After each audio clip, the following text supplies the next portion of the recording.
Hare Krishna, dear devotees. It's wonderful to join every evening with all of you. So today, Simeshwar Prabhu requested to do class on Bhagavad Gita, chapter 13, Nyana Yoga, text 4. So we just started this a couple of days ago. As I was preparing for this, I came across these two pictures, and it's very significant to what our life is, as Bhagavad Gita describes, and especially in this particular topic, Nyana Yoga, getting knowledge, Nyana Yoga. So the first picture, as children, you remember we used to all do this wheelbarrow race. And you have to crawl on your hand and your partner holds your legs and you have to race across the field. Pretty difficult, but children have a lot of flexibility and energy and they're able to get it done. Now, this struck me as very similar to how Maya Devi and her three modes of material nature. Now over here, it is just one partner who's holding you. Now imagine if there are three people holding you and you're crawling, trying to get to wherever you want to go.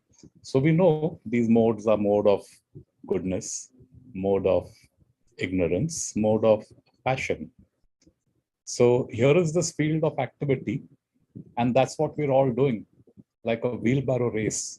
Only thing is we have three persons holding us, which can be a little difficult. And then we go through life, as in the second picture, if you see, it's musical chairs.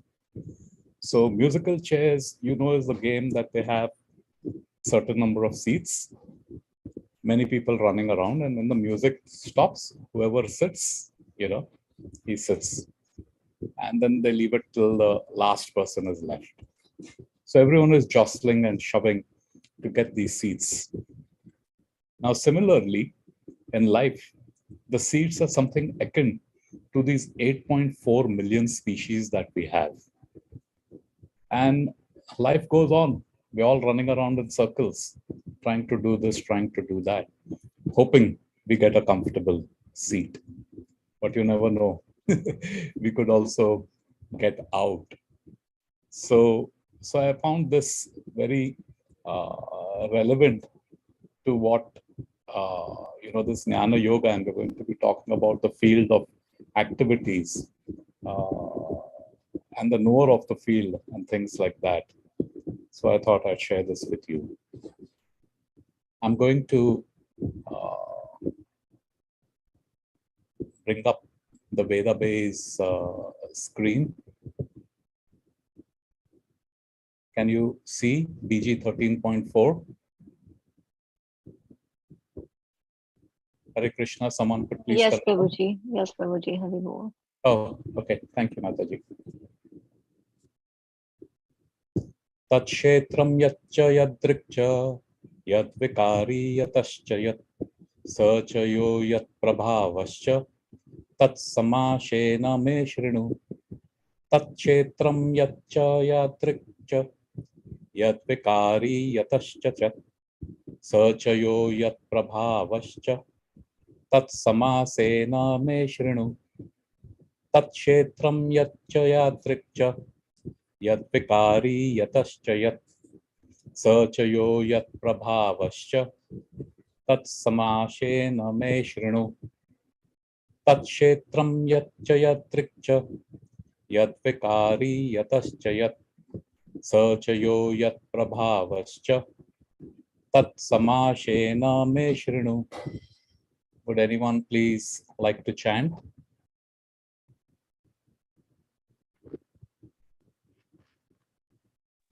I'll try, Prabhuji. Please do. Tat kshetram yaccha yadraksha yadvikari yatascha yat sachayo yat prabhavascha tat samasena me shrinu. Thank you, Shachimata Mataji. Anybody else, please? Tat kshetram yaccha yadrikcha yadvikari yatascha yat sachayo yat prabhavascha तत्समासेन मे शृणु. Very nice, Satyabhama Mataji. Any Prabhu?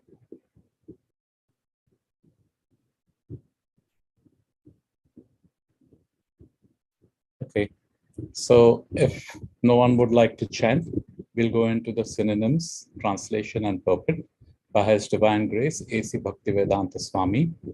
Swami Srila Prabhupada ki jai.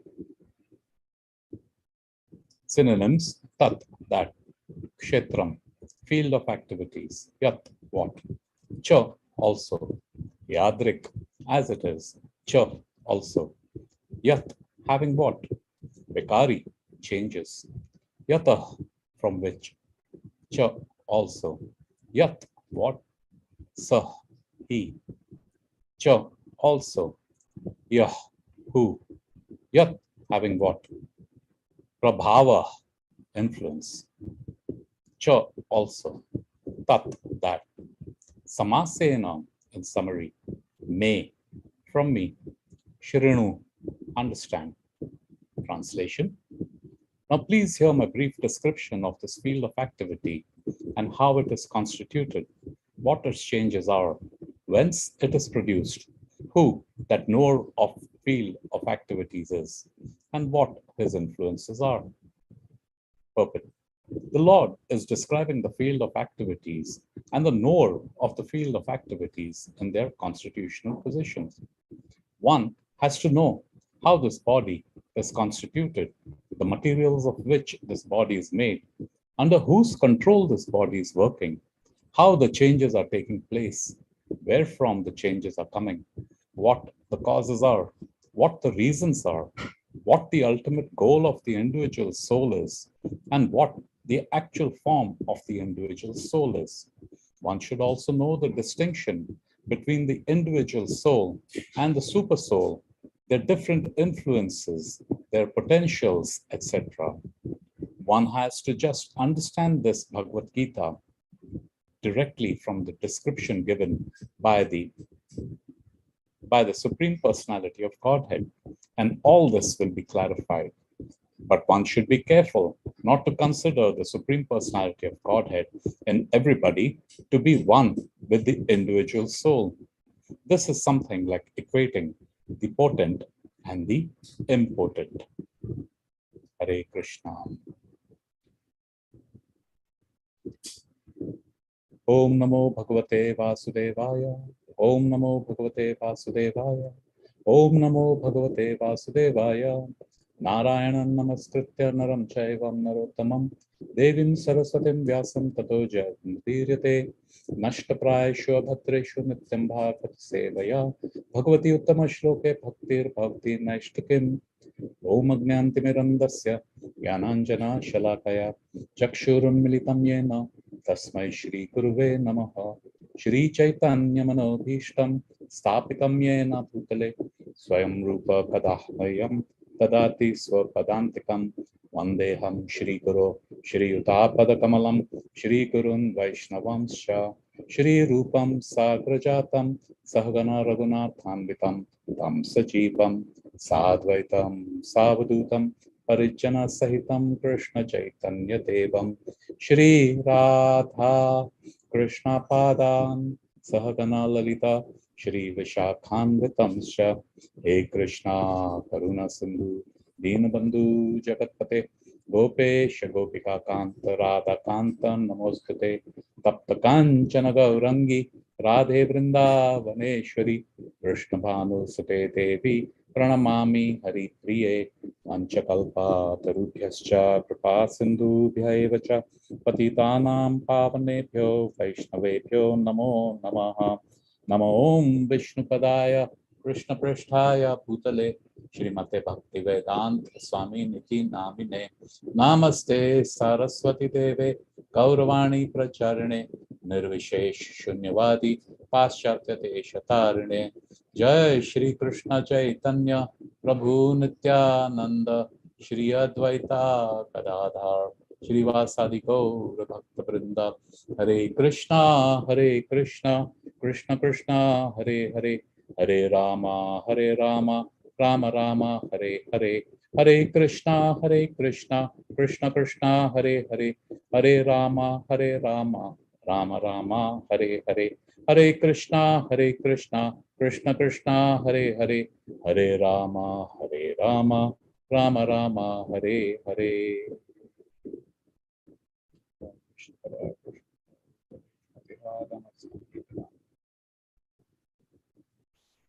So thank you everybody again for joining the evening Sangha.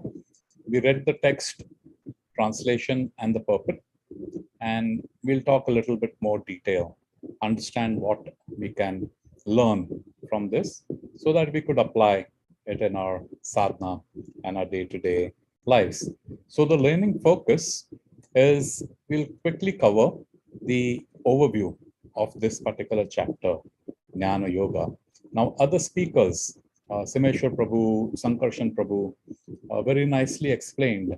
So we understand the yoga system has Karma Yoga, then higher than Karma Yoga is the Nyana Yoga, and then the highest is Bhakti Yoga. Yoga, as we know, is the method of union. Yoga means to unite.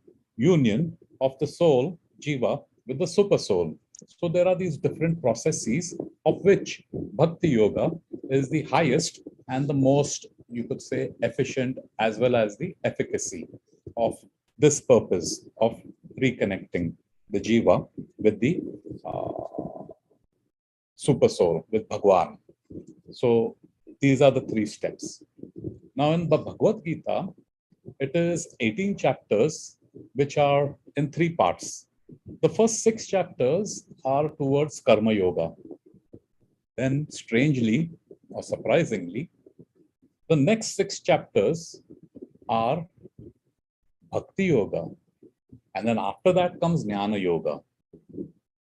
So what we'll understand from this overview is first, what is the connection between Bhakti and Jnana? We'll get to that.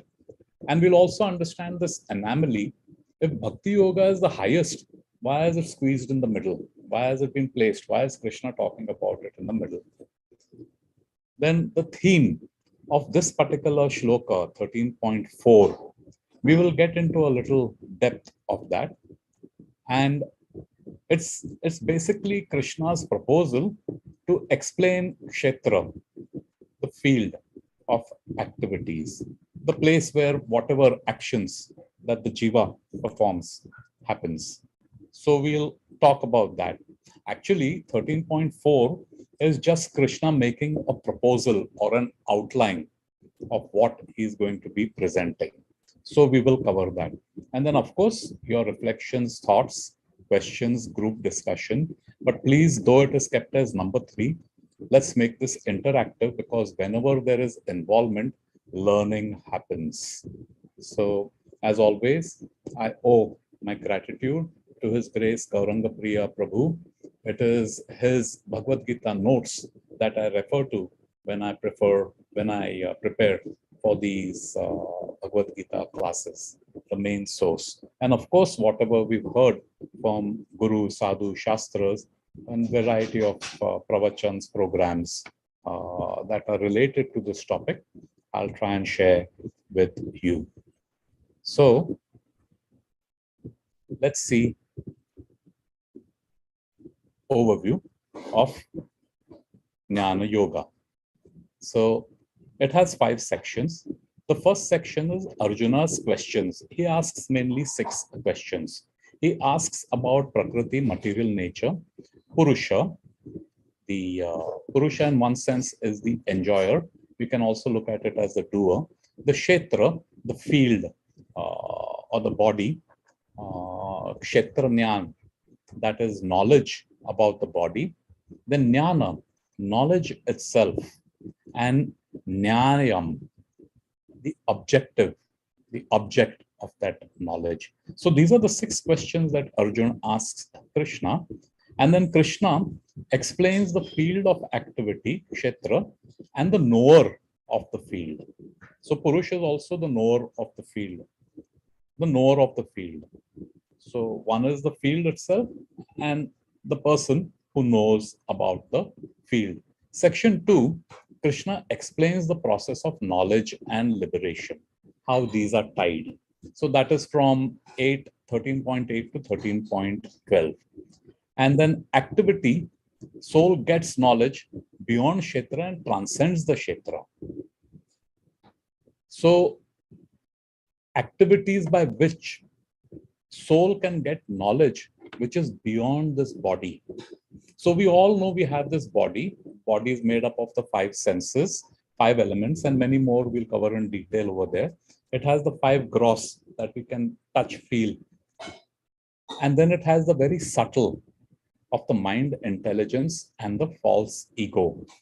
All matter, each getting finer and finer. So it is through this body that the soul conducts activities. So the body is just a vehicle to do an act or take action. Matter can't move on its own. It requires the jiva.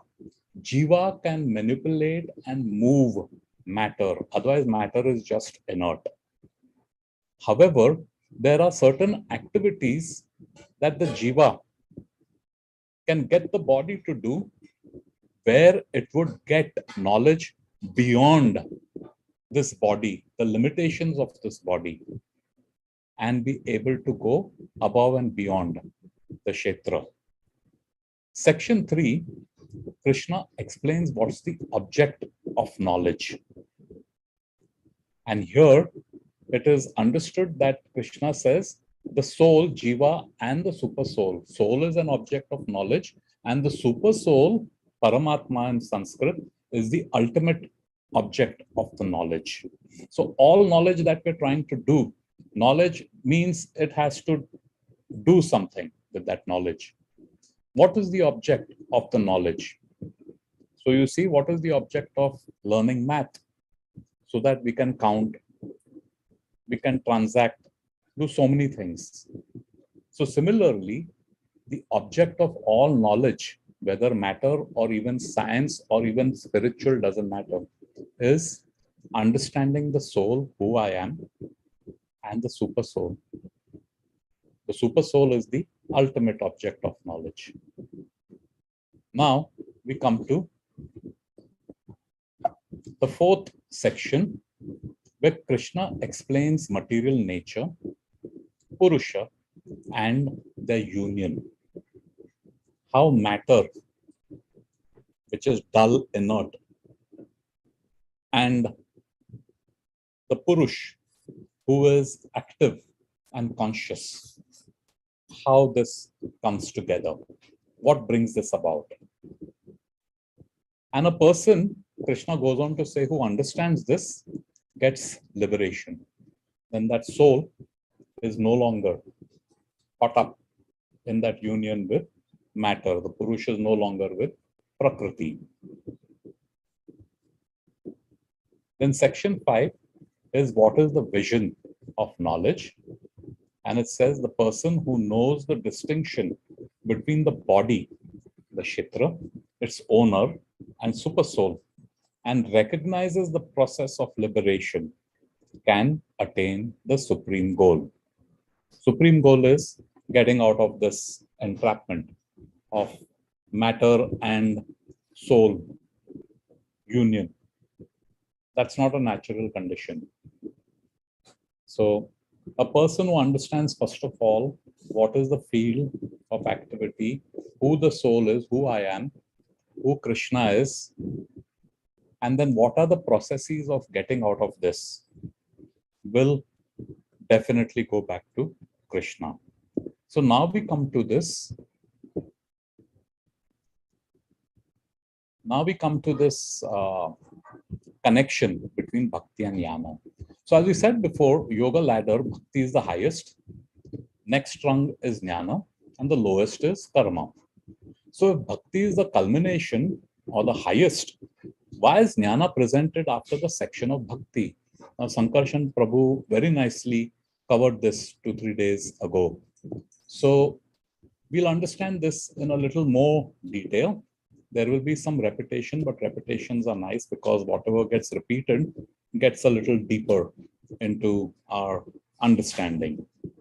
less likely to forget, so to say. So let's look at this. First thing, to understand why Jnana is presented after Bhakti is we have to understand the previous section, which is Bhakti, and now the following section, which is knowledge, Jnana section. So in the previous section, Krishna has promised that I will save my devotee from the path of birth and death. Birth and death is where we are caught up in this material.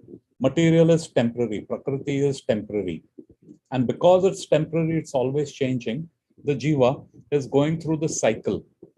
The Jiva never dies, it's eternal. But he is occupying one body to other. Remember that musical chair? Music stops, he gets one body, gets up again, he goes running, takes another body. 8.4 million bodies are there.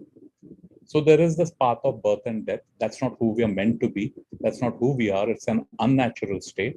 So Krishna has promised in Bhakti, you do this, this, definitely you'll come out of this situation. So chapters 13 to 18 fulfills that promise which he has made by supplying the philosophical knowledge. Why do we need knowledge? Because anything that we do, if it is done out of knowledge, becomes meaningful.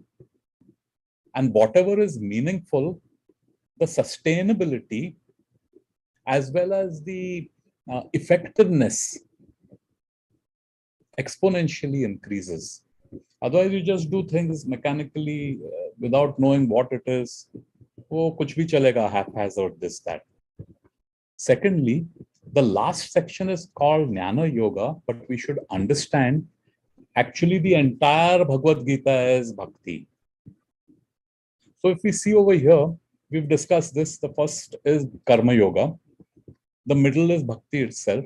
And last is how to achieve Bhakti through knowledge. So that whole purpose of knowledge is dovetailed to Bhakti. So please understand, we as spirit souls, Bhakti is nothing but activities performed on the spiritual level. We are the spirit. Spirit is a noun, spiritual is adjective, an attribute of the spirit. So these activities that we are performing, done on the spiritual platform, is called Bhakti. So everything is dovetailed to Bhakti, including that knowledge. So we've discussed the knowledge, why and its significance, and then what it is, how we could get liberation to achieve Bhakti through knowledge. That's why the entire Bhagavad Gita is Bhakti, including Karma Yoga, which is at the lowest. So what happens is when we get knowledge, right now we are firmly coupled. It's almost like gorilla glue. We are just tied up with Maya, our choice. Now you've got to get that off. Now just think of it, if you have a band-aid and there's a wound and you're trying to get it off, how painful it is. Some people just rip it off and say, "Theek hai, in one jhatke mein, I'll get my pain, I'll bear it." And some try to do it slowly, slowly, slowly, they'll blow on it, something like that. Here, what Jnana helps is how we could get that detachment from Maya in a painless manner and joyfully get attached to Krishna. Oh, I see here one Prabhu has raised his hand. Yes, Prabhu, Kumar P. Yeah, Prabhuji, this is Pankaj. So, Prabhuji, Jnana is, are you referring to Jnana Yoga or Dhyan Yoga? I'm a little confused. So it's pronunciation, yeah. Some call it Jnana with the na, and some call it Gyan. It's the same thing, knowledge. Dhyan is meditation. So is there something called Dhyan Yoga as well, or it's Gyan Yoga, Bhakti Yoga, and Karma Yoga? The broad category is these three, and the Dhyan would come in another stage of the Jnana or the Gyan Yoga. The dhyan is the meditation.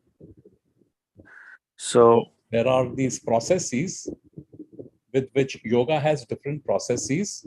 At a broad level, it is these three. Under karma, you have nishkam and akam, akam and nishkam, karma yoga. Then under this Nyana Yoga, the knowledge that we're getting. So there are different gradations of this knowledge that we're getting. The purpose of all is to bring the person up to the level of bhakti. And in this, there is also that eightfold system, what they call the Ashtanga Yoga. Means the whole thing gets encompassed with Ashtanga Yoga. So you could have popularly what you and I, or most of us understand yoga in the current flavor is these bodily exercises, the different asanas. Yeah. So the body, the field of activity, the body is manipulated or trained in such a way that this mind can be stabilized instead of being very chanchal. And from that, as you get higher and higher, then you get into a meditative state. Right now, because of so turbulent, this mind is so turbulent, it is not possible to get into a meditative state. Similarly, when we talk about meditative state, meditate on what? Now, some people try to meditate on void. You can't meditate on void. Or they say be thoughtless. You can't be thoughtless because that's who we are.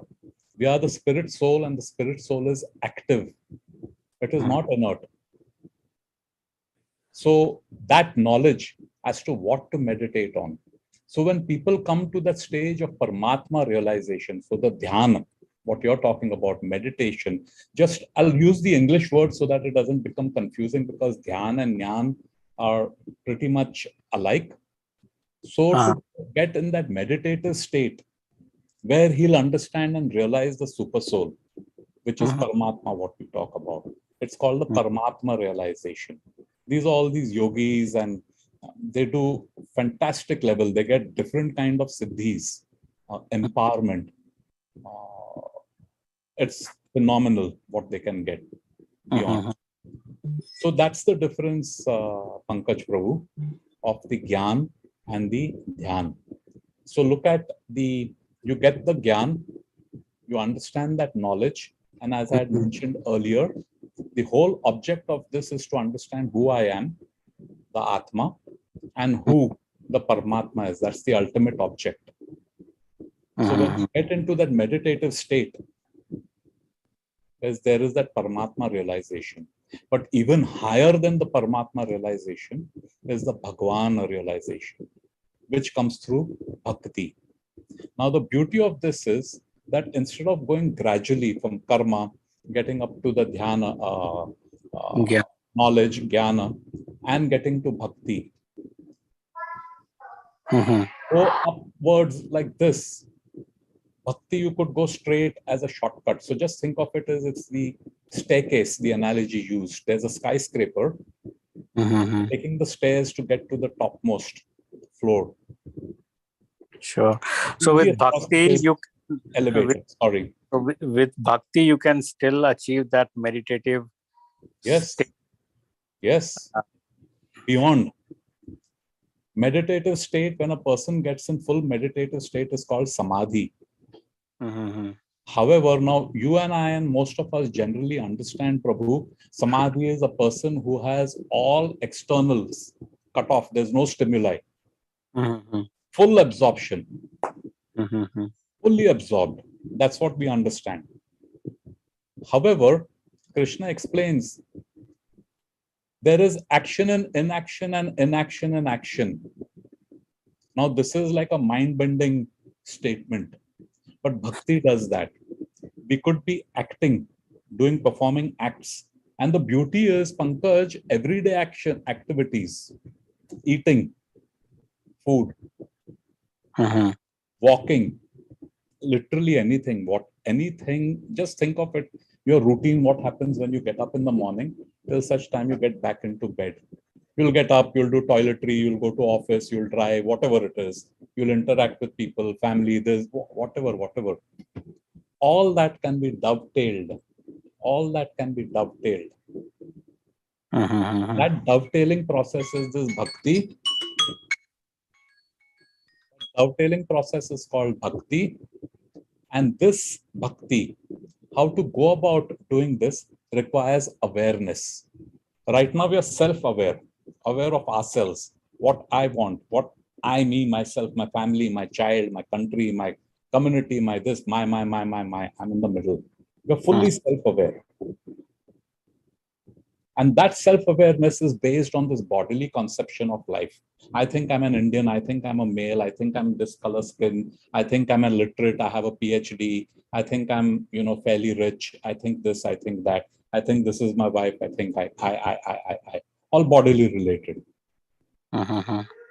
So Krishna conscious is just removing that self-aware, the mistaken awareness of the self, and replacing that with Krishna in the center. Then literally whatever activity that we're doing is inaction in the sense it gets no karma, that birth and death that we spoke about, if you remember in the previous screen. So this is how it is. Is that good, Prabhu? Yeah, this helps. Thank you. Thank you for your question. So the third reason why it is coming after is we utilize this knowledge as means to attain devotion. Note that, we could get stuck at one stage for whatever reason. You could be doing karma yoga and this lifetime may not be enough. You could just remain there itself, or you're satisfied with what it is. Why? Because that full knowledge is not there. We can't see above and beyond. So we think, mera hasil ho gaya. I have achieved it. Very important point. Without touch of bhakti, karma and jnana is useless. Everything else is useless. It doesn't matter. There's nothing much that you'll get out of it. So bhakti is that platform on which everything rests.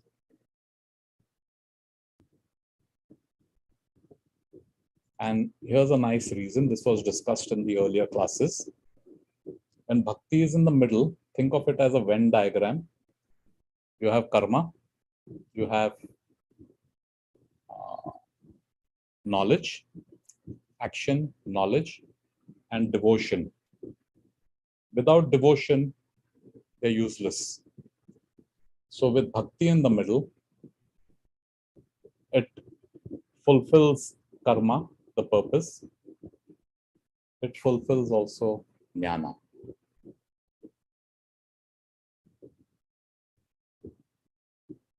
Hare Krishna.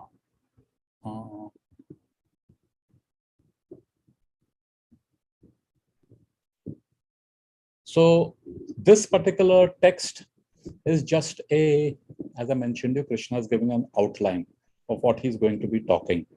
So he talks about what this body is made up of. Now, body is not just this body that we occupy. Body is just matter, everything. So this body has 26 components. We can get, if you're interested, we could get into the details later on. But in brevity of time, we talk about these 26 items as the 5 major elements: earth, fire, air, water, ether. Then you have the 5 sense objects.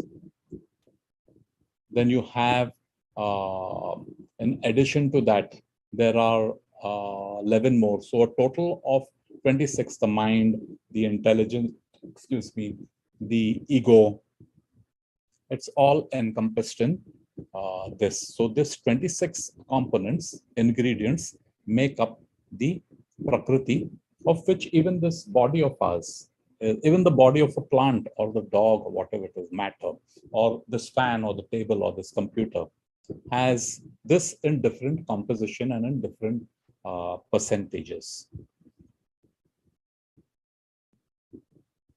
There are 6 types of changes the body undergoes. As we told, matter is not permanent. So what happens is it comes into existence, it grows, it stays for a while, it can have offshoots of that, and it decays, and finally it perishes. It goes through this cycle. How and when is the body produced? So this body is basically now we are talking about this jiva acquiring this body. This body is basically produced by a forgetfulness of who we are. This very simple question, who am I? So simple. And just understanding that brings everything into perspective, sorts out everything. And because we forget, we want to be the Lord. The spirit soul is the infinitesimal part of the infinite whole. This infinitesimal part we call the Atma, Jiva, the living entity. That infinite whole, we call him God, we call him Bhagavan, we call him Allah, so many different names according to the tradition and culture. But it all means the same thing. First of all, we have to understand it is a title, just as we have titles like CEO, CFO. But there's a person who's occupying that title and performing the function and has the responsibility and authority of that office, of that title. So the supreme creator, the person who has all opulences, strength, knowledge, everything in absolute, not relative, absolute. He's called Bhagavan. And he's infinite. We are infinitesimal. Qualitatively, the soul is exactly like like Bhagwan, exactly. And the example given is a drop of water has the same qualitative attributes as the entire ocean. But there's a difference between the drop and the ocean. What a drop can do and what the ocean can do. A drop can be evaporated. The ocean can't be evaporated. And because we have this qualitative oneness, with him being the controller, we also want to be controllers, that lordship. And in that situation, we get this material body through basis of which our desire to be the Lord and Master are enacted, and this body becomes the vehicle. Then Krishna says, I'm going to talk about the identity of the knower of the body. The body cannot know itself. Matter cannot know itself. There is a very popular saying in physics, astrophysics, astrophysics mainly, that we, sentient beings, are nothing but the universe trying to understand the universe. Now, there is a fallacy in that statement, because universe is nothing but matter, and the matter isn't sentient. We can all experience it. Matter isn't sentient. When the jiva occupies the matter, that's when consciousness is manifested and it can be felt. Prabhupada said consciousness is a symptom of the presence of a soul in that body. So the identity, who can know the body? The Atma can know the body. And once the Atma realizes, this is the body, I'm separate from the body, this is who I am, then I can get to that stage of understanding Paramatma. And then what influence is there with the Atma? What is this Atma? What influence can he exert? And that's where, to know this, we can get what all is the capability of the Atma and what all the super soul can do. So Prabhu's, Mataji's, thank you for your attention. If you have any questions or have a comment, we could take those now. Hare Krishna, Srila Prabhupada ki Jai.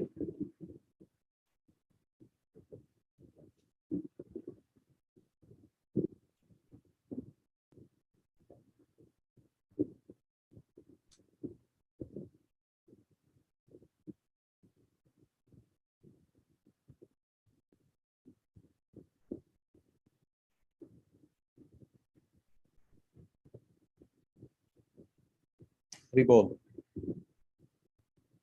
So now we've got into the meditative samadhi state. Hare Krishna.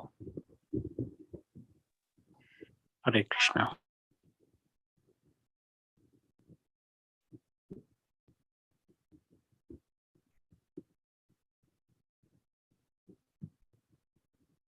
Okay, so if nobody has any question. Looks like Kumar Prabhu has a question. He raised the hand. I don't know if it's the Kumar Prabhu. If you have a question, you could just jump in and ask. I'm not. Yeah, able to I asked see my the- question. Oh, you forgot. asked your question. You got to put the hand down. Okay, that's fine. Pankaj Prabhu. Very good.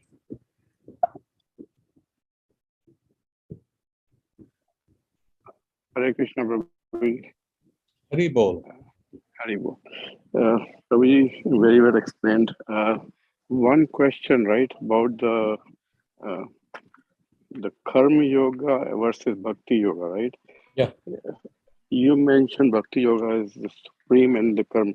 So if one person is doing wrong karma, but he is doing a bhakti on the other side. So you mean, are we saying that his karma will not affect him as long as he's doing the bhakti? Yeah. Good point raised. So a person is doing something that is detrimental to his purpose, and understanding that the purpose is to get reconnected. Reconnected is the consciousness. Okay, we're always connected. There's nothing that can exist independent of Krishna. It isn't possible.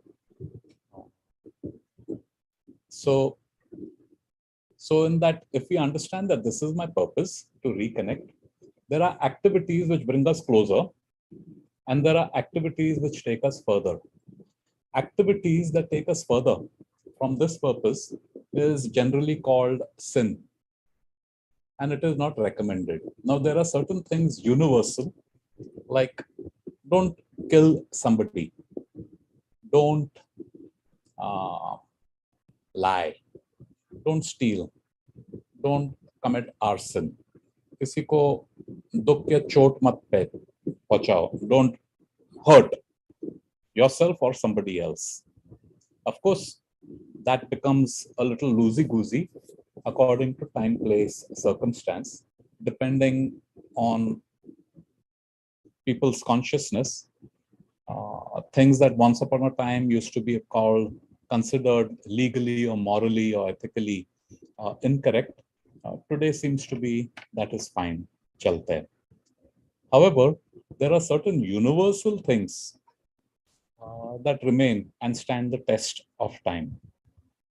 So what happens, Prabhu, is the jiva has a choice. We have a choice what to engage in. Now, just understand, if we deconstruct why I act in a certain way. I act in a certain way is because I have this desire. I, me, myself, mine.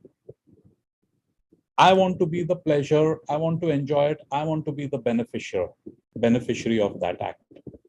Now, depending on how intense the desire of mine is, whatever values and the boundaries within which I'm supposed to work, be it law of the land, be it a moral code, be it ethics, be it spiritual, I'm willing to cross it depending on that intensity that I have. So that's the reason why I do acts which will take me away. So that's the first thing to understand. Now, at the same time, occasionally, I can be doing acts which will bring me closer. Now, depending on how I engage, like my Guru Maharaj says, each one of us has two dogs. There's a good dog on this shoulder, and there's a bad dog on this shoulder. Now, the bad dog is things like anger, hatred, greed, arrogance, ignorance, and so on and so forth. And on this dog, the good dog, has love, compassion, bhaichara, and things like that. And there's always this tussle, and our mind will go with whichever dog wins the fight. Now, what happens is, who wins the fight? Will the bad dog win or will the good dog win? It depends whom we feed. If I feed the bad dog, then naturally that bad dog gets stronger. This good dog is weaker. It just gives a little whimper of protest, which is in some sense you can call our conscience. Nahi bhaiya, don't do this, but we'll anyway go ahead and do it because it's so strong, I must have it. I can't get it by hook, I'll get it by crook, but milna hi chahiye meko. Baad mein dekhenge kya hota hai. Because I can't go beyond that desire of mine. That instant gratification chahiye meko. And things which go beyond this, especially beyond this life, the soul goes from body to body. It's not this lifetime. Kal kya hoga kisko pata? Abhi zindagi ka le lo maja. That kind of attitude. So, and then occasionally he does a good act. So look at it as a good act, or what is bona fide. Takes him one step closer to Krishna. He does a bad act. Depending on the intensity of the act, it could take him 2 steps back. So the choice is ours. Now what happens is, because we're so conditioned to this material sense of who we are, living on this material platform, not on this body, but several lifetimes, it becomes a little difficult. And that's where the knowledge comes in. Suppose it's just said you do only this, this, this. You may try it out for a time. But after a while, nahi, aadat ke majboor, we'll get back to doing what we are doing. Staying away from Krishna. That's where the knowledge factor comes in. I know why I'm doing it. It gives me knowledge beyond the capacity of this body, above and beyond, which will help me come closer and closer and closer. So, as they say, Krishna consciousness and sense gratification go ill together. If we are just here to gratify and satisfy our senses, listen to katha, listen to, oh, philosophical, it makes nice. Acha lagta hai, man ko acha lagta hai, shanti milta hai thoda. There won't be much progress. So it's our choice, Prabhu, what we want to do. Take 1 step forward, 2 steps backwards, or take 20 steps forward and occasionally, kabhi, we slip and fall 1 or 2 steps backward. That's okay. You can always get up and continue. Hare Krishna. Is that okay? Yeah, Hare Krishna, Prabhu. Thank you so much. Just one more question on that only. Yeah. So, the karma, what we heard, right? I'm just new, still learning a lot of questions are there.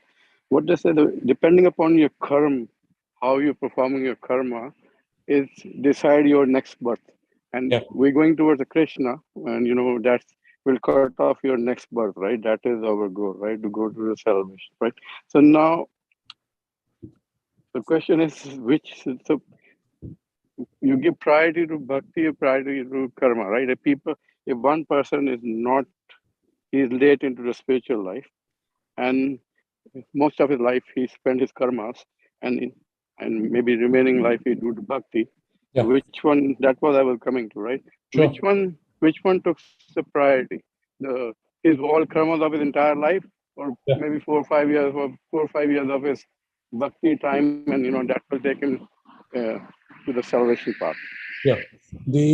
The power of bhakti is such that it can negate all karmas which have been accumulated not just in this lifetime of how many ever 10, 20, 40, 50, 80 years, doesn't matter. It negates it completely. That's the power of bhakti. Now that negation, the extent to which it negates, is a factor of the intensity and the sincerity in which the acts of devotional services are performed. It could be done in a casual way. It could be done regularly. It could be done with a lot of sincerity. His Holiness Romapad Maharaj said, we do japa. That's an act of devotional service. Just that name itself Now, those who take initiation do 16 rounds. Each round has 108 beats. Times you call out the Mahamantra. Hare Krishna, Krishna Krishna, Hare Hare. Hare Rama, Rama Rama, Hare Hare. Now you multiply. Now this is total 16 words on one bead. 16 names on one bead times 108 times 16. So that's 27,000, whatever the math comes to. Now we say this every day. However, the manner in which it is said, Maharaj says, even if you say one, with full absorption, just one word, Krishna, Rama, just one word, not 27,000, which we are doing every day for years and decades together, is sufficient to take you back to Godhead. Now our situation is such that we are caught up in this conditioning. And this conditioning, it's something like the fan, Prabhu, that electricity is coming, the fan is moving. But when you switch it off, the fan doesn't stop. It continues moving, and over a period of time, it gets to be slower and slower and slower, and finally comes standstill. So that, look at the fan as a karma. And those electricity is the desires that we have. If the desire is centered around I, me, myself, that means that electricity is coming full force. Now what happens is, when I get knowledge, I understand, acha bhaiya, ye switch ko band karna hai. Now instead of doing this, I have to do this. So the same act remains. Your act of eating remains. You don't go hungry. But there's a certain type of food, stuff, that you eat. And before eating, you do the process of bhoga and prasadam. So that doesn't become karma. It becomes a karma that brings you closer. But the electricity shut off, it won't immediately come to a standstill. The conditioning and the habit will make it go. So that's the state we may find ourselves in. We are doing acts of bhakti, but it need not necessarily be with all the level of intensity, sincerity, regularity, things like that. However, any act performed in bhakti is not negated. So Krishna says, so today is if I'm able to take 10% of my journey, I'm able to complete. And then I move into a next body. Krishna gives the assurance that you pick up the next body, you will get a form suitable to continue where you left off. So you'll start off at 11% or whatever it may be. So whatever, even a simple, even once a person says, Hare Krishna, even mockingly, he says, he has this opportunity to continue. Those opportunities are provided. So this is the understanding of how we do karma. Karma is action, but karma is also, in a way, reaction. It's the action and reaction. And our whole idea is to do action, but it is still considered inaction in the sense you don't get any reaction to it. Does that clarify, Prabhu, or would you like to know something more? For me, I think you explained it very nicely. So if we do karma and bhakti both together, so we're going 3 steps ahead to the Krishna. Is that right? No, if you do karma, if your activities is, as I gave you the example, how much of karma I do. When you say karma means there will be reaction. Look at it that way. Every action has a corresponding reaction. Agar aapne daan pan kiya and you helped another person on the bodily platform, you get good karma. Similarly, if you harm someone, you get bad karma. And this good and bad karma, the balance, is what the jiva has to take a suitable body to enjoy or suffer the results. It can either happen in this body itself, in this lifetime, or it just keeps accumulating and you get accordingly the next lifetime. You continue from there. So that's why it explains why good things happen to bad people and vice versa. It's karma. This lifetime, fine, he may be a real gentleman and a thorough person, but he's still suffering because whatever he had his account balance earlier. Or a really horrible person, but he has everything going for him. He is enjoying the fruits of his previous good karma. But the idea is bhakti, to get out of this karma. This karma is what keeps us trapped over here. We are doing karma because we are habituated to it. So with bhakti, when you start doing bhakti, bhakti is also a very active principle. It is not passive. You can't sit still with bhakti. You have to be doing. If you're speaking, the urge to speak, discuss Krishna Katha, chant. If you are eating, eat prasadam. Your hands, if you are creative, you do stuff with your hands. Do things for the pleasure of Krishna in his service. Remove me from the middle and put him. That is bhakti. And then that's how, the more we do this. But again, it won't happen overnight, Prabhu. For most of us, there are some people who just spontaneously take on to it and they're done. Yesterday we heard Bhakti Charu Swami Maharaj's biography. He straight away, wholeheartedly, tan, man, dhan, everything, surrendered. No time, Prabhupada gave him first initiation, second initiation, within a couple of months, sannyas initiation. So that's where we are. But the idea is to be fully dovetailed to Krishna. Fully dovetailed. Hare Krishna. Hare Krishna, Prabhu. Thank you so much. Thank you.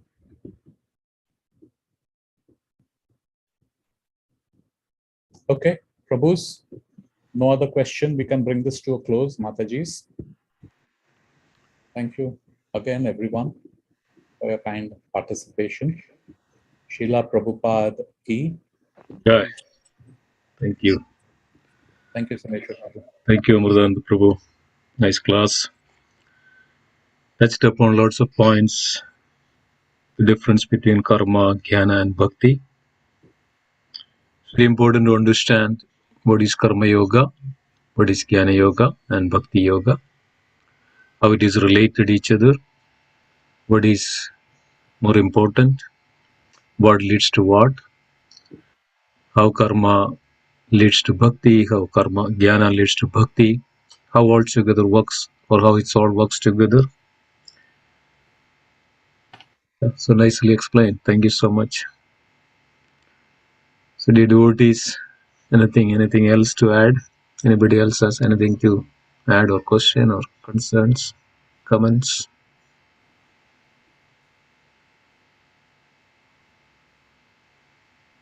No.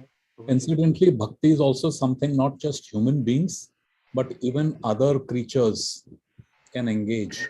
And there are any number of instances of animals, not just in the scriptures, but even our everyday life. They connect, because these things are beyond whatever, as I mentioned, the limitation of the mind, intellect, the subtle and the gross body. So chanting Hare Krishna, just this word, when uttered by the lips of a pure devotee, triggers that journey back to Godhead. It triggers, including in animals, and we can see in our congregation itself, there's this Prabhu, Veerbhadra Prabhu. I had posted it this morning in case someone not on that forum. He reads Bhagavatam every day, and whenever he reads, a squirrel comes and sits in the balcony. Now Mataji keeps prasadam for that squirrel, and animals, you know, they are food-driven instinct. And plus, a squirrel is a hyperactive animal. It can't sit still. So, as Prabhu is reciting the Bhagavatam, the squirrel is sitting there, ignoring the food, not running here and there, and listening to it. One may say, what can a squirrel understand human language? Can he understand English or Sanskrit? But this goes beyond the capacity of the intellect or the limitations that a squirrel would have, or a human being would have, or a genius would have. It goes beyond that. And there are so many. Now you may say, oh, it is a emotional or a sentimental way of looking at it. It could be a coincidence. It could be this, it could be that. Yeah, sure, it could be a coincidence. But when it happens regularly, then it's not a coincidence. And the same experience we had, I had gone once to Sundarup Prabhu and Satyabhama Mataji's house to meet up with Jayadvaita Swami. And Maharaj was talking on the phone to somebody. So Prabhu and I went in his deck. He has a deck outside and a big lawn behind. And you have these deers that come. They were looking for food. Deer is also a very skittish animal. 3 deers. So I started chanting Hare Krishna, and I started chanting it a little loud. Hare Krishna, Hare Krishna. So one deer looked at us and it started taking a couple of steps forward.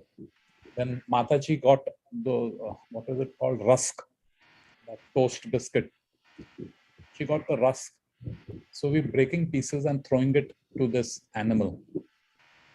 And he came closer, so much closer, and listening to that sound, the ears go up. Now you may say that this is animals are trained to see whether that sound is a threat or, whatever it is. But out of all the 3, why is this person only who put his ears up and paying attention, and some level of, I don't know, I can call it trust or confidence, that he came close enough.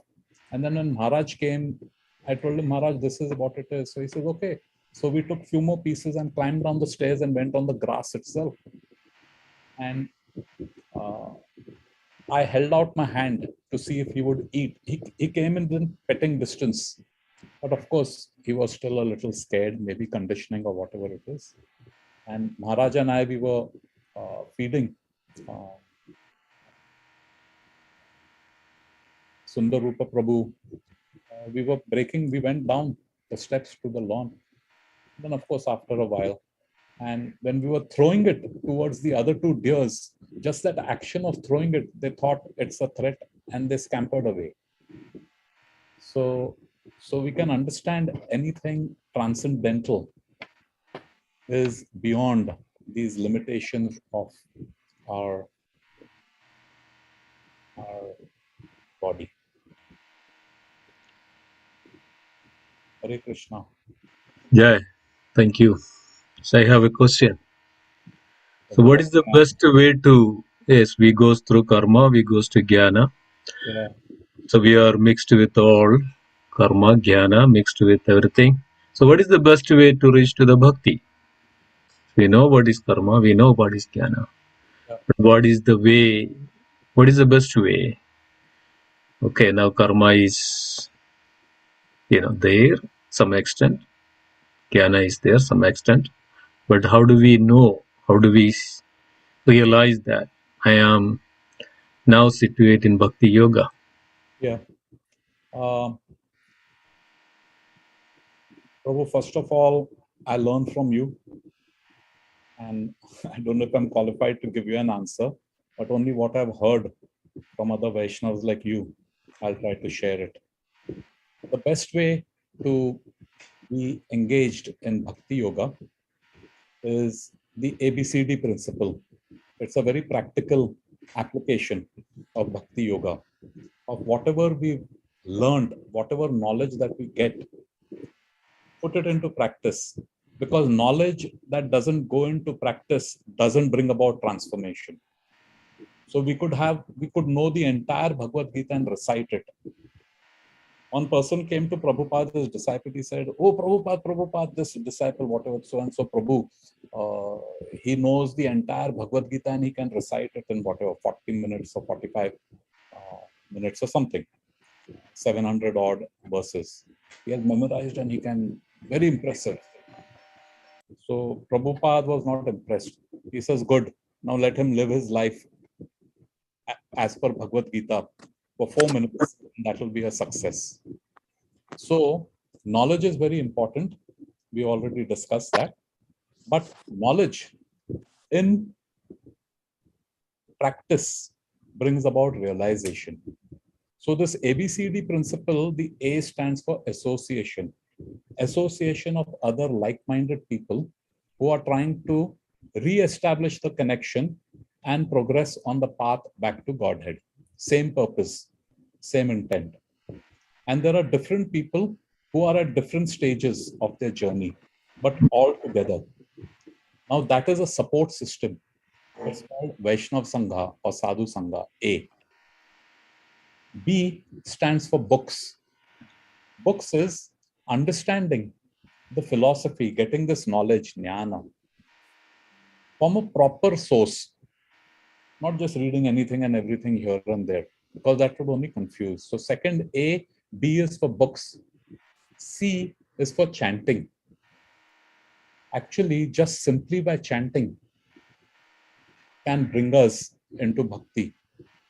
But because of our conditioning, we just can't chant. And those who chant know how difficult it is to have this mind focused.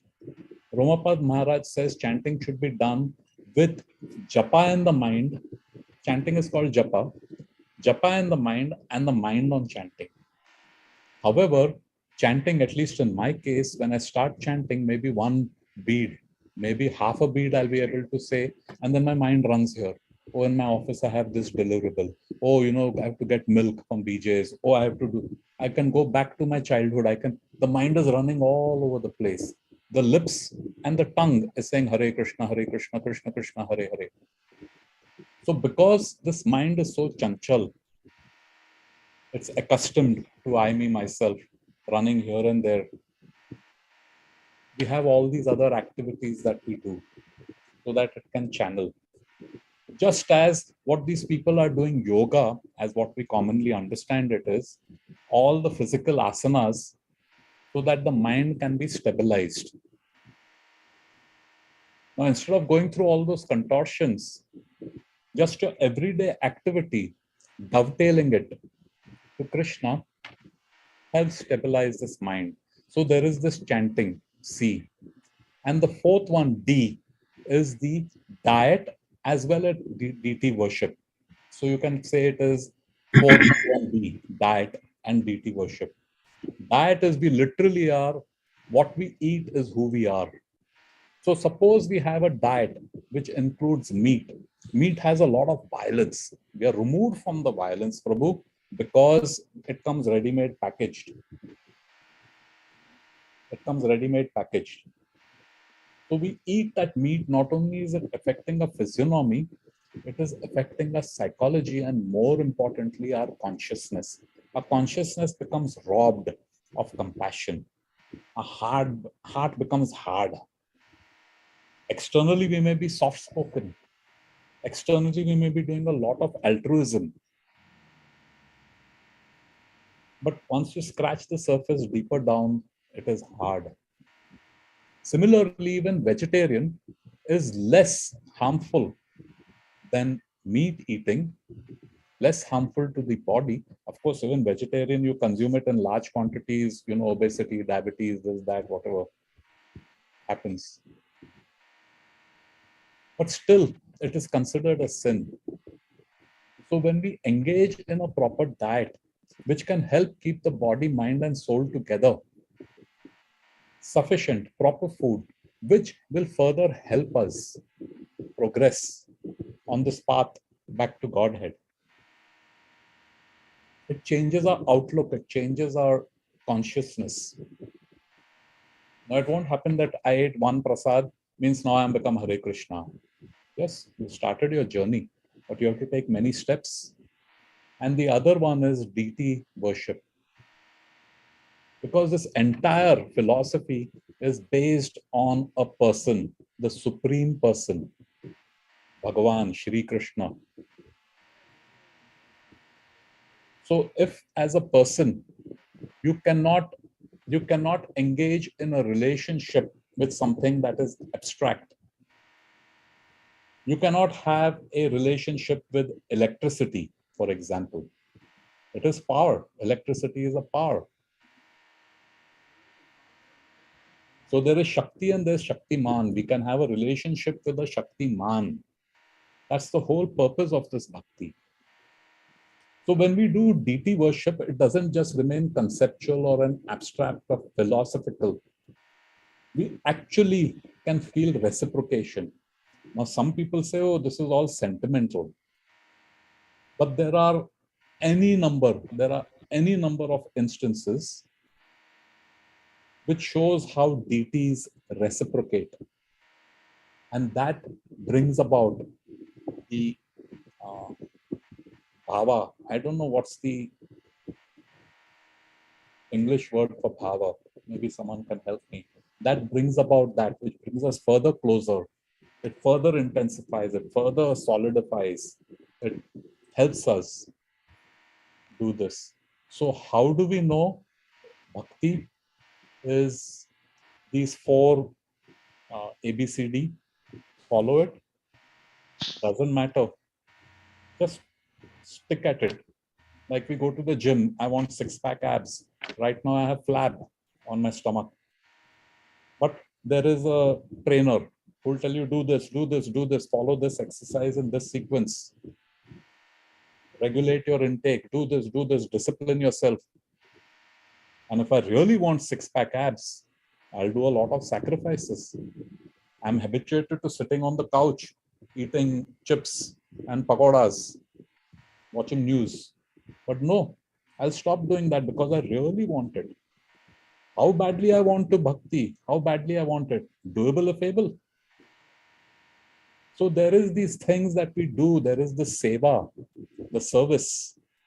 We all are serving. We are serving our bosses. We are serving our family. We are serving ourselves. All are serving. So do that seva, which is centered to Krishna and Krishna's. Recently, there was a thing put in the group that we need to clean up the temple premises. The dumpster needs to be cleaned, whatever. There's that task. How I know I'm progressing in bhakti is how much I engage in seva, how much enthusiasm I have. When seva comes, do I say, oh, I'll do seva on doable if able basis? Then that is just surface level rubbing of all that conditioning that we have. But I jump at every opportunity. Of course, being practical, okay? Not being fanatical. You don't do one at the expense of the other. We are professionals, we are grastis, we have familial responsibility, professional responsibility, social responsibilities, spiritual responsibility. But everything can be balanced. How to balance is that's where the Vaishnava Sangha comes in. They guide क्या करने का क्या नहीं करने का नया नया आएगा तो बहुत जोश से होते हैं. But the idea is the more we engage in these activities, the enthusiasm with which we do, the determination with which we do, when I fall down, I slip, I'm able to pick myself up. So all these things, Prabhu, will help us to, remain engaged in bhakti and benchmark ourselves where we are at. Perhaps you could share your realizations, Prabhu. No, I mean, yeah, that was wonderful. Yes, and further to that, also just you can explain what is bhakti in a simple sentence. What is bhakti? That's a very good question, Prabhu, because it is such a vast. Bhakti is unlimited. Bhakti is unlimited. Bhakti is the English explanation of bhakti is with three words: loving, devotional, service. So the first part is love. So love is defined as unconditional, unmotivated, uninterrupted. That is love. Of course, we love our wife, we love our children, we love this, we love that. But love is you wholeheartedly do for your beloved. So that is the first thing, love. Then devotion. Devotion is this laser-like focus. Tu hi tu, bas tu hi tu. Nothing matters. And we all are familiar with Mirabai. And so many personalities have been there. So devotion is, and we also experience devotion. Devotion is not something just spiritual. Devotion, people are devoted to their job, people are devoted to the country, people are devoted to a cause. That's it. Aage piche kuch nahi. Nothing will distract me from that.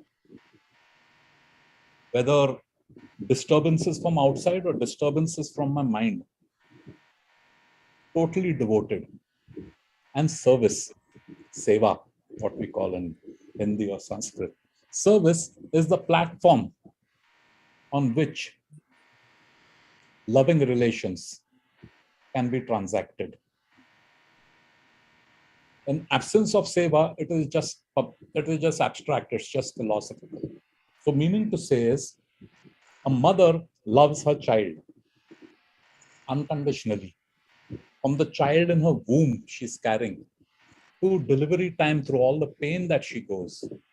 And when the child comes out helpless, that poor little thing can't even turn his head here and there, can't even lift. A newborn baby gets up every, 2 hours or something to be fed. Mother so tired, but happily she gets up. She serves her baby. She feeds the child its milk. The child actually soils itself on the mother. Just imagine, just think of it. All of us, when there is stool and urine, how disgusted we feel. The child does this on the mother's body, and the mother thinks nothing of it. Nay, this is my child. She cleans it. If the child gets hurt, the mother feels the pain more than what the child feels. Love. So the mother serves, and through service, her love is expressed, and the child feels that love. We eat in a restaurant, you go to a restaurant. My favorite is rajma and rice. But the same food जो घर में बनता है, जब when mother makes it, or your wife makes it, something your favorite, why does it taste so much more better? Because that consciousness with which she has made that love, it's infused. The restaurant is for motive, for profit. Uska bhala ke liye, he'll make something very beautiful and very opulent. But a simple roti and dal chawal that someone who loves you makes for you is more enjoyable. So service is that medium through which love is expressed, and unconditional. Love in Hindi is called pyar. We go to God and we ask him things. Hey Bhagwan, we do these pujas. I'll give you 12 nariyals if I pass in my exam. You think God wants coconut? He's the owner of everything. What is it that I can give him? Coconut. That is not pyar. That is vyapar, transaction. You do this for me, I'll do that for you. So love is unconditional and all the time. And that's what we're trying to develop. That is what bhakti is. And these little acts that we do, initially it may be mechanical, but the more knowledge we get, the more we put it into practice, the more realizations we get, the width and depth of our knowledge starts increasing. The more and more we know. So whatever we do gets less and less mechanical. It's done with feelings. Then we can see the reciprocation happening. And then it no longer becomes metal or wood or marble for me. They in fact are Sakshat, Bhagwan himself. It no longer becomes sentimental or emotional. So this is bhakti, loving, devotional service. That is what Bhakti is all about. Hare Krishna, Prabhuji. Yeah, thank you. Thank you. I Nice, learned so much from you, Prabhu. Thank you for all that you do. Thank you. nice discussion, nice way of expressing. So we can go deep into it. We can understand more and more. So thank you so much. Yes, there is also a question asked, why bhakti? Right? Bhakti is there, definition of bhakti is there. Then why bhakti? Yeah. Right? This is the only means, this is the only media. Yeah. This is the only way, bhakti, that we interact with the Lord. There is no other way. So it's Yeah. only way that we can attract the Lord, only we can communicate with the Lord, only way that we can express, only way that we are saying. This is the language that we communicate with the Lord. Bhakti. Bhakti is a language. Yeah. So nice. Thank you. Yeah. And when you said this language, that's a new way of looking at it. Thank you for that, Prabhu. Language, like you and I are talking in English, right? And all Prabhus and Matajis understand English. So they have a grasp of what we're speaking. But love is something universal. Yeah. I could love a person who's dumb, who's deaf, who's blind. Like there was that, who was that lady, very famous, Helen Keller. So language, love is universal. Love is universal. An animal can understand your love for him. Trees understand love. So when you tell me bhakti is a language, that's the language we speak to God and God speaks to us. It's just universal. Yeah. So nice. I learned something nice today. Yeah. Thank you. Wonderful. Srila Prabhupada gives an analogy when two people, a man and woman, or two people love each other. So their presence, they're just a glance. They that's good enough. That's enough. That's it.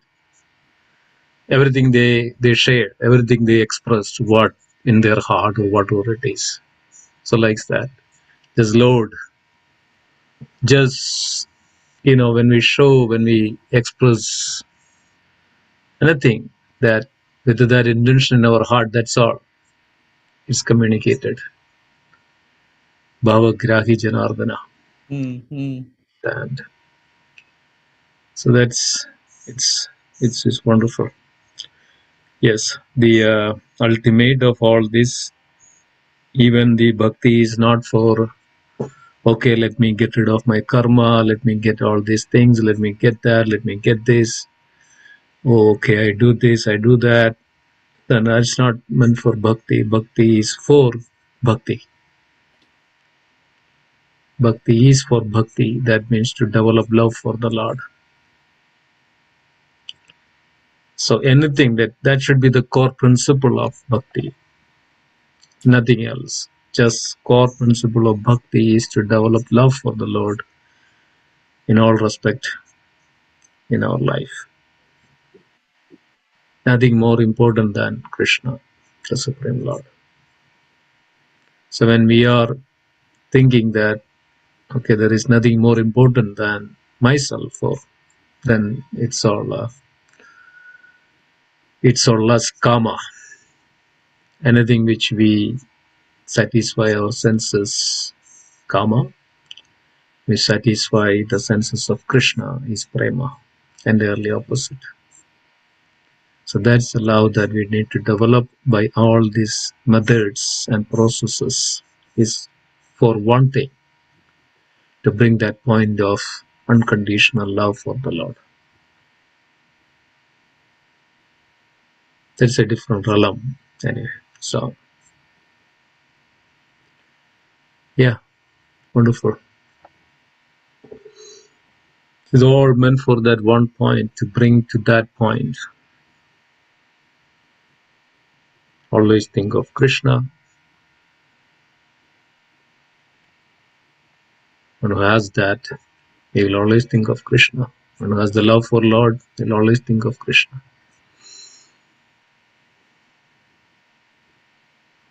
Wonderful.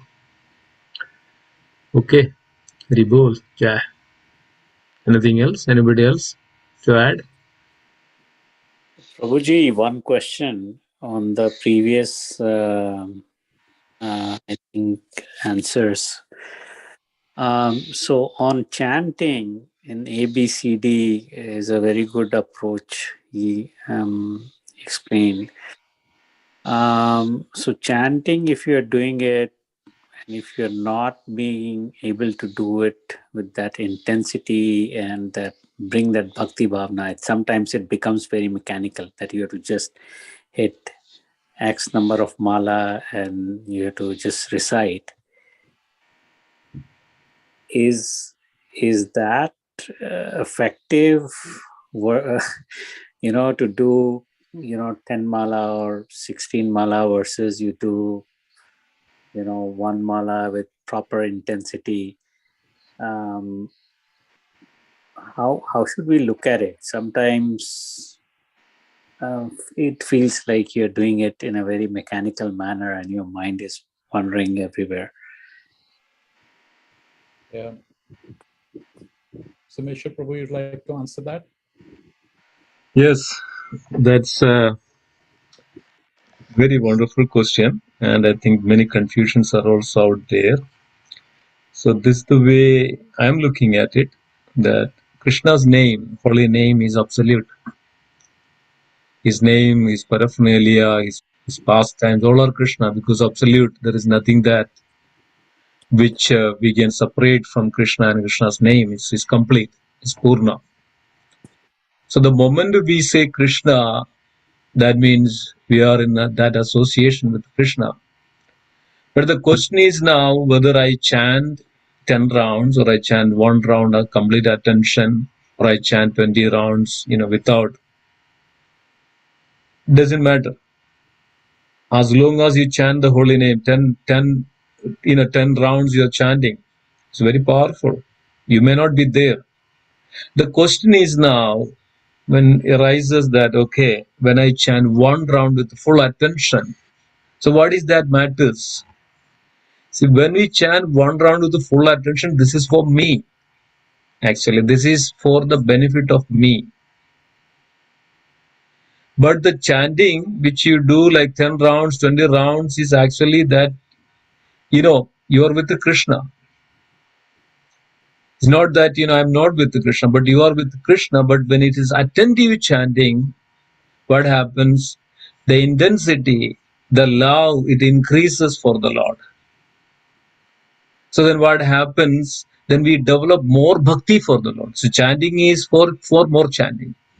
So basically, chanting is for more chant. That's why japa is recommended. That means one should chant silently, hear himself with that chanting, with an attention, so that we develop so and so much love for the Lord. So it's naturally we get that. So it's for our benefit. Also benefit in the sense, more benefit. Also when we chant Krishna, that we are with Krishna. Krishna is with us, but we are not with Krishna. That's the difference. But either of the case, it's effective. That means Krishna is with us. We are not with Krishna when we are not attentive. But Krishna is with us. So when Krishna is with us, it's more enough that Krishna is seeing, Krishna is making sure, and Krishna is with us. So that's the difference. So when we chant 1 round attentively, that means we are with Krishna in full-fledged. That means there's a reciprocation of everything. But when we are chanting 10 rounds as well, that we are, Krishna is with us, but we are not with Krishna. But that's also the moment of Krishna, his presence is actually purifies everything. So just a chant once even in the lifetime is good enough. It says that we can purify enough that can even, millions of numbers of that we can count. that how much since it goes away. So it's not a what is called a license, but we should put all our efforts to be with Krishna. So it also says this way: when Krishna is with us, when we pay much attention, that's an offense also. So we should be attentive, but sometimes we slip away.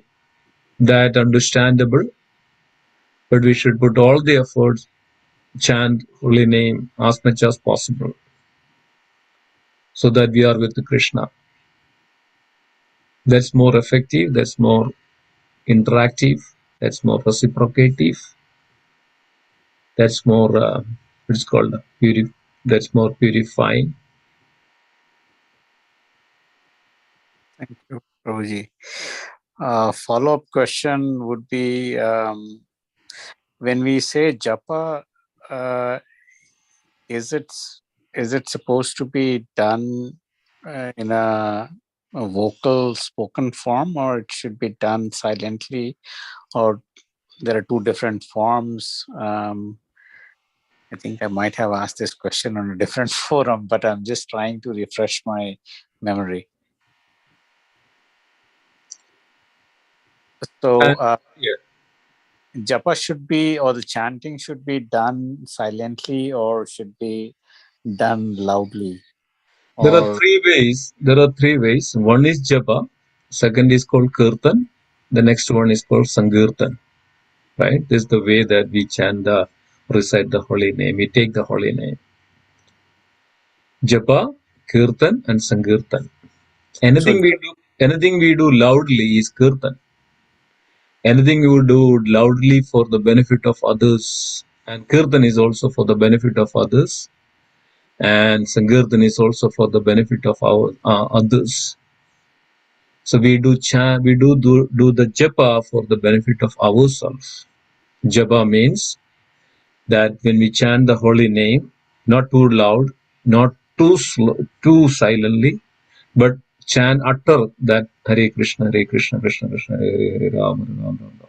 Only that whoever is a chanter could hear that, so that we are focused on chanting. So when we chant that holy name, we hear that holy name through our ears. It's also recommended in the beginning, those who are chanting in the beginning, also try to meditate on Krishna, that as well, in the beginning, for the beginners. So in this way, the japa we chanted, only that chanter should be heard, not anybody else. So that we hear and we chant, and then what happens?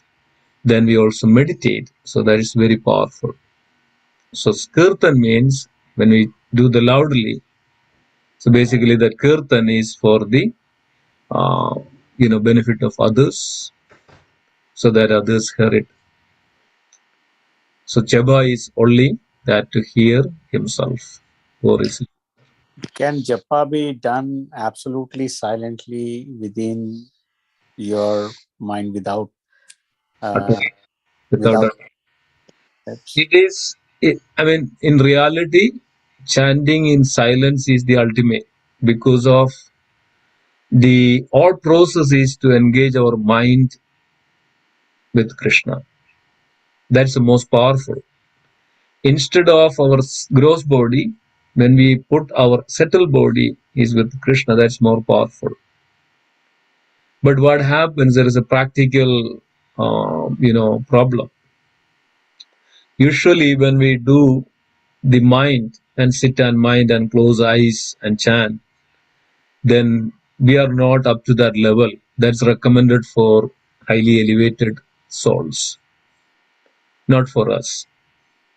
Because of we are so fallen, so our mind is not, we cannot control our mind. When we are silent happens, only mind is actually active in the silent mode. So why it is recommended japa for the beginners and all for us is that we are not up to that level, so that at least we can use our body, our tongue, our ears, and then at the same time the mind, so that we will be practiced to come up to that level of attention, that on point attention. Then only that Srila Haridas Thakur was chanting 192 rounds. So it is divided into three: 64 rounds, 64 rounds, and 64 rounds.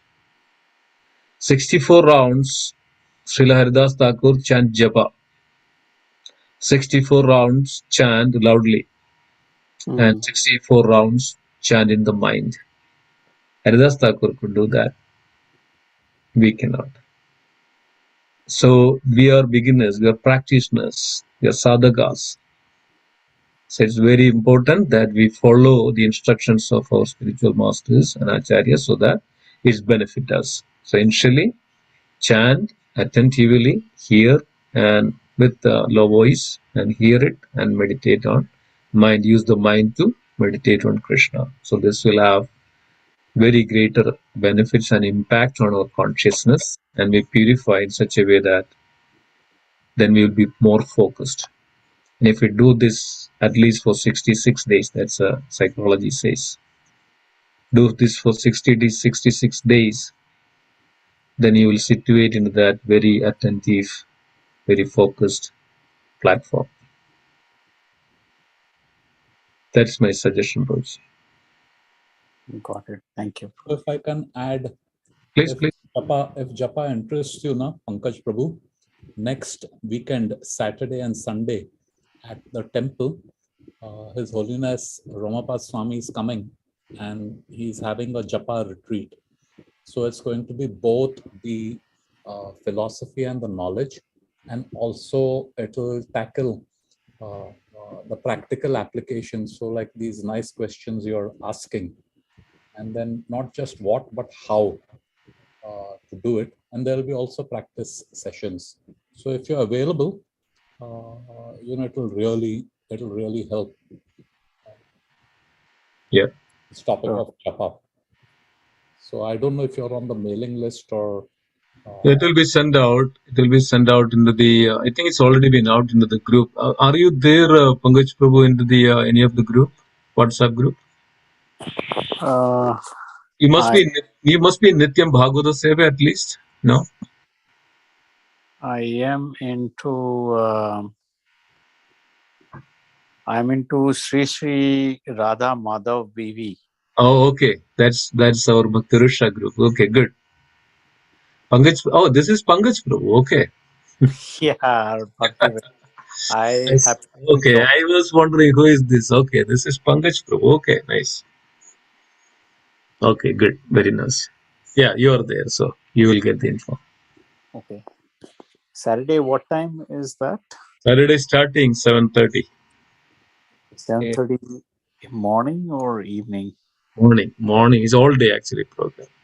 Okay. 7:30 to 9, then there is a break, then 10 o'clock, then 12 section and noon section, then break, lunch break, then evening 4 o'clock, and then evening, and then like that. And Sunday is full of japa, 64 rounds of japa retreat on Sunday, so that we can practice and we can. Yeah, sure. We'll try. Okay. It's a Friday, Saturday, Sunday program. Friday or Sunday evening. Yes. July 22nd, 23rd, 24th. Yeah. It's a whole day program, is it? It's a 3-day program. Okay. Friday starts in the evening, Prabhuji. Hari. Friday in the evening, yes.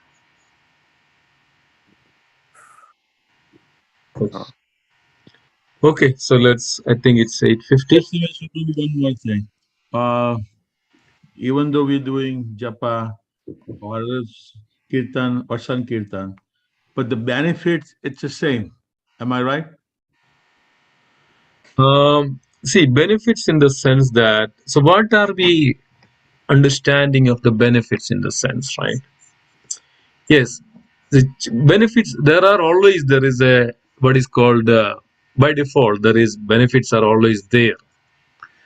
But we have to understand a little more on that. What we see, there's a benefit. Benefits are always there. There's no doubt into that. But why it is recommended japa and kirtan and sankirtan? Then if there is no distinction, then it should be only one. So why the japa? Japa is actually yields more what is called purification. Japa yields more attachment. Japa yields more love. Japa yields more attachment to Krishna. Japa yields.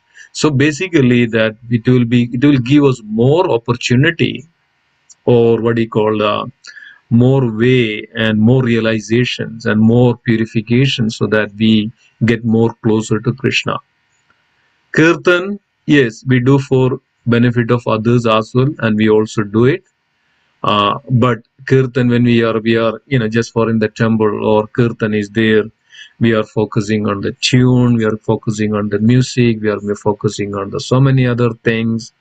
And really the yoga, the union, association with the Krishna, with our mind, that means we are not associating much with the Krishna than a japa and a sankirtan. So there is a big difference between that. So japa is always recommended because of we are in association, we are in union, we are in with Krishna interactively and in the pastimes of Krishna. And through the japa, it's mentioned that one can enter into the pastimes of Krishna. And only through the japa that one realizes his own identity, his own root, his own name, his own everything. That through the japa one can attain. Kirtan, when we do it loudly, yes, I mean sometimes we also chant loudly. That's also considered japa, but though not as same as that we chant attentively and hear that, meditating on that. But it comes to the category of kirtan, and is do it together. It is come to the category of sankirtan. So then, so many other what is called so many other elements come into that. So then it's actually reduces the intensity of that we are with the Krishna.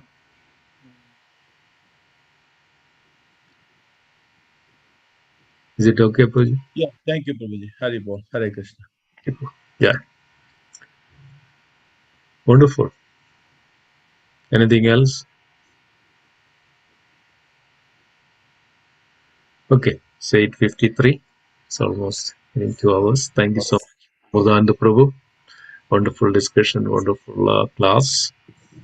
And this is the way that we need to, go deep into it and understand and focus, and so that we connect. Last 2 hours we are with, Krishna, hearing Krishna Kada, we are with Krishna, associating with the devotees, and this is what is we needed. So much purification, so much realization, so much understanding, so that we can put ourselves in that path. So thank you so much. So nothing else. Let's conclude. Thank you, Amritananda Prabhu. Let's pay our obeisance to all the Vaishnava devotees of the Lord. Vancha kalpatarvasya Kalpatarvasya Krupasindhu Bhaveta Patitanam Patitanam Pavanebhyo Vaishnavebhyo Vaishnavino Namah. Vaishnavrinda ki jai. Jai, Srimad Bhagavad Gita ki jai. Jai, Pada ki jai. Ananda Jai, Vrinda ki jai. Jai, Gaura Jai. Premanande Hari Hari, Hari, Hari. Hari. Thank you, everybody. Hari Bol. Hari Bol. Thank you, Hare brother. Krishna. Hare Krishna. Hare Krishna.